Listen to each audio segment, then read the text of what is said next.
यानंतर पाहूयात पुढची बातमी राजकीय वर्तुळातून। उत्तर पूर्व मुंबईचे खासदार संजय दीना पाटील यांच्या ठाकरेंचा पक्ष सोडण्याच्या चर्चांनंतर मुंबईमधील भांडूप भागामध्ये ठाकरे सेना आणि संजय दीना पाटील यांच्या कार्यकर्त्यांनी एकमेकांविरोधात तुफान घोषणाबाजी केली। ठाकरे सेनेचे आंदोलन होताच खासदार संजय दीना पाटील यांचे कार्यकर्ते आक्रमक झाले।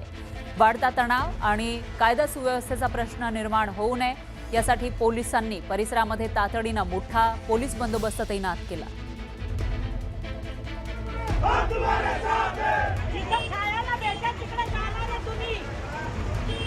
संजय दीना पाटील हे फुटीरवादी गटामध्ये जे फुटलेले खासदार आहेत त्यांच्यासोबत असल्याची माहिती समोर आली आहे आणि याच पार्श्वभूमीवर एकीकडे ठाकरेंचे सैनिक आक्रमक झाले, त्यांच्या विरोधामध्ये घोषणाबाजी करू लागले आणि त्याच वेळेला संजय दीना पाटील यांचे जे समर्थक आहेत ते सुद्धा इथं आले आणि त्याच्यामुळे दोन्हीकडून घोषणाबाजी झाली आहे। हे कार्यकर्ते आमने सामने आल्याचं पाहायला मिळालं आणि त्याच वेळेला पोलिसांनी सुद्धा बंदोबस्त वाढवला।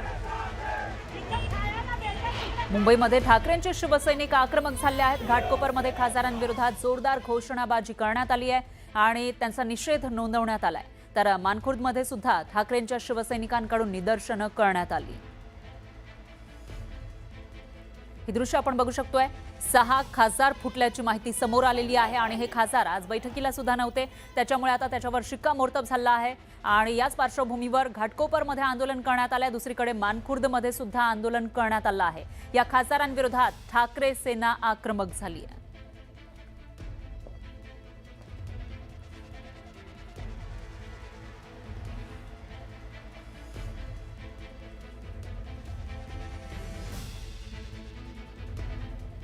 यानंतर बातमी आहे धाराशिव मधली। धाराशिव जिल्हाधिकारी कार्यालयामध्ये शेतकऱ्यांनी अभूतपूर्व गोंधळ घातला। त्याचं कारण म्हणजे या ठिकाणी बोगस खतांची विक्री केली जात होती आणि शेतकऱ्यांनी ते पकडलेलं आहे।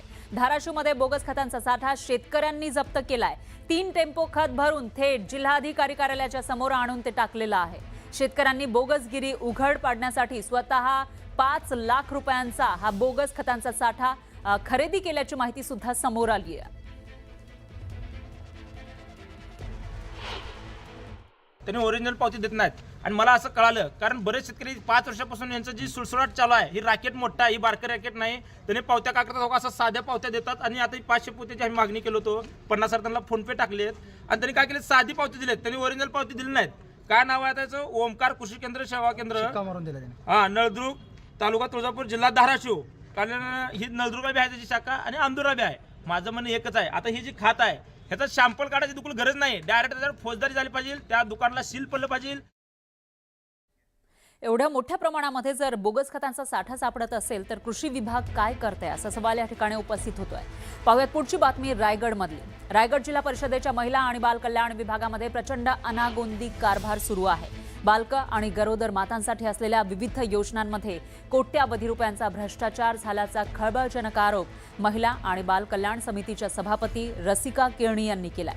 या संपूर्ण गैरव्यवहाराला विभागाच्या मुख्य अधिकारी निर्मला कुचिक या जबाबदार आहेत आणि त्यांच्यासह संबंधित दोषी कंत्राटदार तसंच कर्मचाऱ्यांवर तात्काळ कडक शासकीय कारवाई करावी अशी मागणी सभापतींनी केली आहे। अलिबाग इथं जिल्हा परिषद कार्यालयामध्ये आयोजित पत्रकार परिषदेमध्ये सभापती रसिका केळणी यांनी आपल्याच विभागातील भ्रष्टाचाराचे वाभाडे काढले।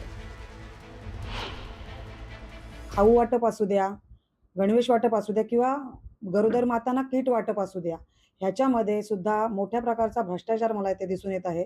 100% वाटप न होता फक्त 25%चं वाटप होऊन बाकीचं वाटप हे न करता त्याची बिलं खाल्ली जात आहेत। मग त्यांच्या हाताशी जे काही शासकीय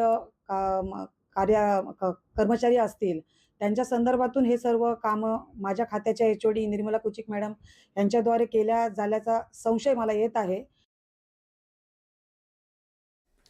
भीमाशंकर मंदिरात दर्शनासाठी येणाऱ्या भाविकांना मोठा दिलासा मिळालाय। आता भाविकांना ऑनलाईन नोंदणी किंवा पास शिवाय थेट दर्शन घेता येणार आहे। 15 जून पासून भाविकांसाठी मंदिर खुलं करण्यात आलंय। आता भीमाशंकर मंदिरामध्ये दररोज सकाळी 7 ते 11 या वेळेमध्ये भाविकांना कोणतीही ऑनलाईन नोंदणी किंवा पास न घेता थेट दर्शन घेता येणार आहे। मंदिरातील मुख्य सभामंडपाच्या पहिल्या टप्प्यातील काम पूर्ण झालंय आणि उर्वरित काम दुपारनंतर सुरू राहणार आहे।